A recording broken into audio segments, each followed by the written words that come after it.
TBP news, आवाज तुमचा, साथ आमची। आविष्कार सोशल अँड एज्युकेशन फाउंडेशन इंडियाच्या सोलापूर जिल्हा शाखेच्या वतीने शिक्षक दिनाच्या निमित्ताने राज्यभरातील शिक्षकांचा सन्मान सोहळा सोलापूर येथे आयोजित करण्यात आला होता।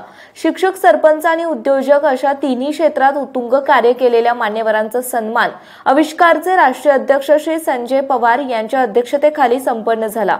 या सोहळ्यात अक्कलकोट तालुक्यातील गोगावच्या सरपंच सौ वनिता सुरवसे यांच्या राज्यस्तरीय यशवंत गौरव पुरस्कार देऊन सन्मान करण्यात आला। सरपंच परिषद मुंबई महाराष्ट्राचे प्रदेश उपाध्यक्ष ॲडव्होकेट विकास जाधव यांच्या हस्ते आणि श्री हिराचंद नेमचंद वाचनालयाचे अध्यक्ष डॉक्टर श्रीकांत एडेगावकर यांच्या प्रमुख उपस्थितीत सदरचे पुरस्कार प्रदान केले।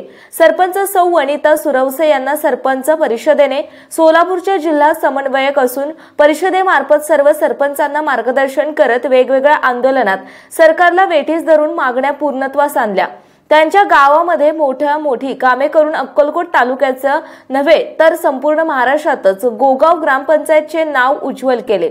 ज्येष्ठ समाजसेवक अण्णा हजारे, आदर्श सरपंच भास्कर पेरे पाटील, पद्मश्री श्री पोपटराव पवार, सरपंच परिषदेचे अध्यक्ष दत्ताभाऊ काकडे, उपाध्यक्ष ॲडव्होकेट विकास जाधव यांच्या मार्गदर्शनाखाली अनेक चिरंजीव कामे ग्रामपंचायतमध्ये करून ग्रामपंचायतचा महसूल तिपटीने वाढवला। महाराष्ट्रातील ग्रामविकास मंत्री, मुख्यमंत्री, उपमुख्यमंत्री, केंद्रीय कृषी मंत्री, केंद्रीय ग्रामविकास मंत्री यांच्यापर्यंत पोहोचून त्यांना निवेदन देऊन ग्रामपंचायतच्या अडचणी सांगितल्या। वेळोवेळी त्यांचे केलेले काम पाहून कामाची दखल घेऊन आविष्कार फाउंडेशनने त्यांना राज्यस्तरीय यशवंत गौरव पुरस्कार देऊन सन्मानित केले।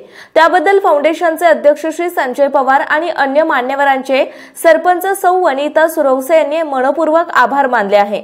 या कार्यक्रमासाठी सामाजिक कार्यकर्ते उमेश पाटील, आविष्कारचे जिल्हाध्यक्ष श्री सात पटेल, सोलापूरचे जिल्हाध्यक्ष श्री मनोज कंगळे, जिल्हा संघटक सौ स्नेहल खंकाळ, रेखा सोनकवडे, एबी शेख, जब्बार शिकलगार, शंकरराव देशमुख, संतोष गायकवाड यांच्यासह अन्य मान्यवर उपस्थित होते। कार्यक्रमाचे निवेदन श्री संजय घोडके सर यांनी केले। आपल्या भागातील